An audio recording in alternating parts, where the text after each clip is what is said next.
Detroit was not a city that easily forgave or forgot.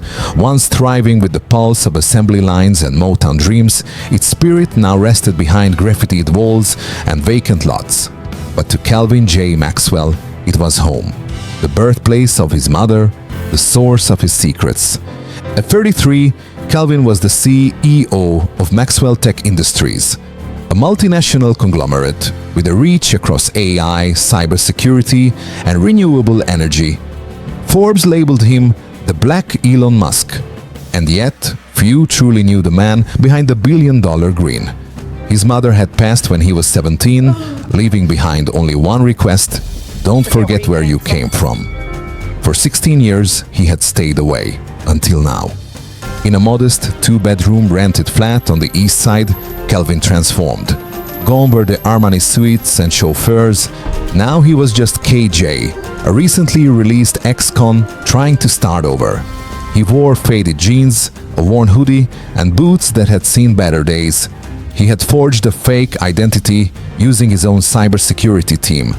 Under an alias, he landed a janitor job at Hope and Harmony, a struggling non-profit community center run by a local pastor.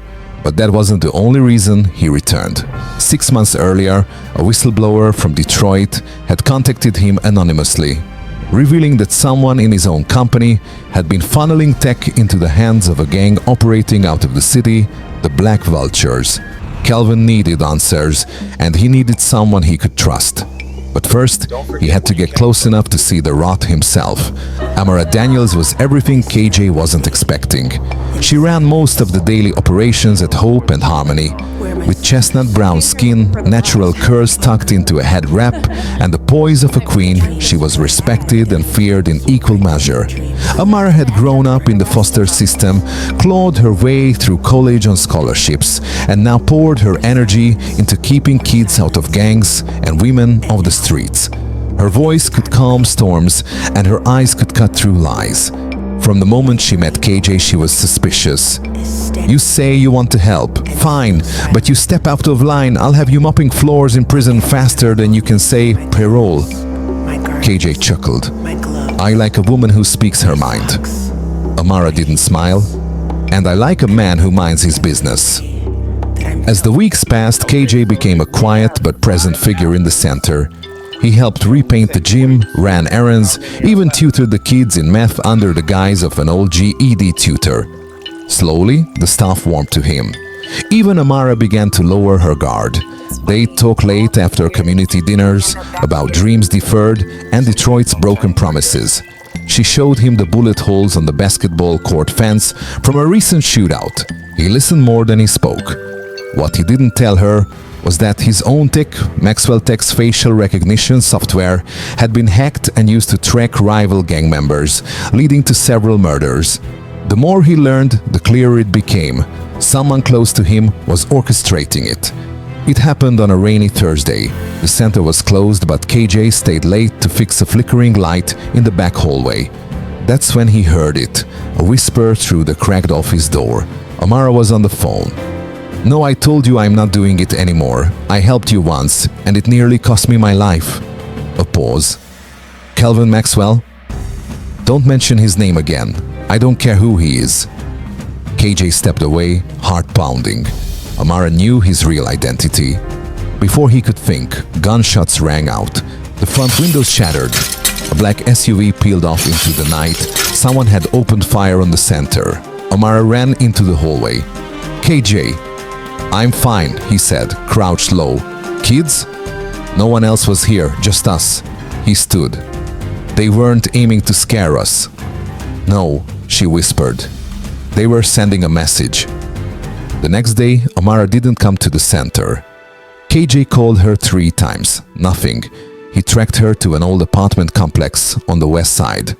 When she opened the door, she looked exhausted, furious, and afraid. You lied to me, she said. I did. But I had to. I'm here to find the person destroying my company and my city. She stepped back. And you thought pretending to be an ex-con was the way? It was the only way, and now you're in danger too.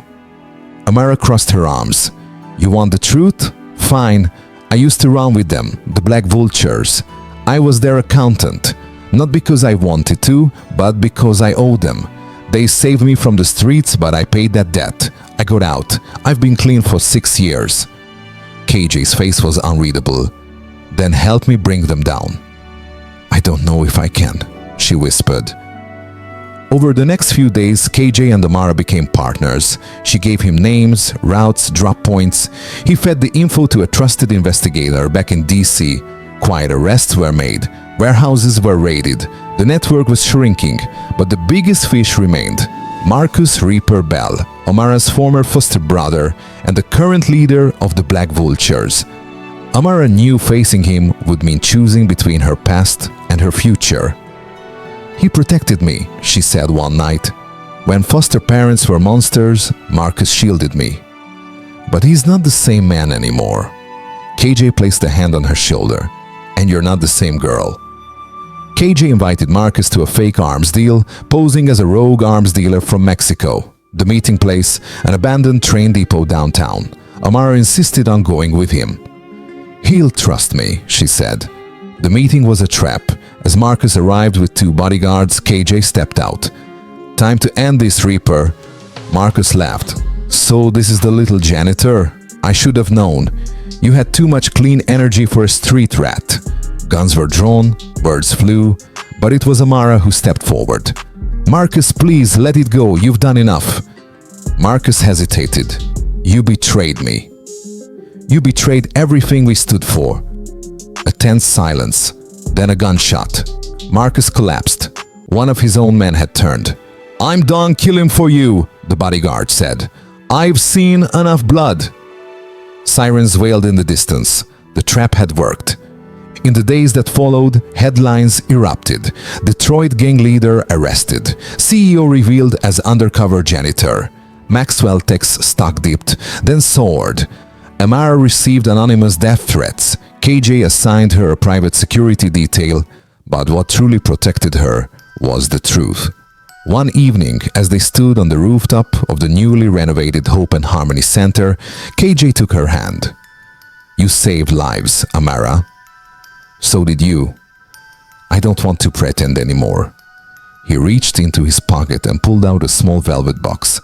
Amara's eyes widened.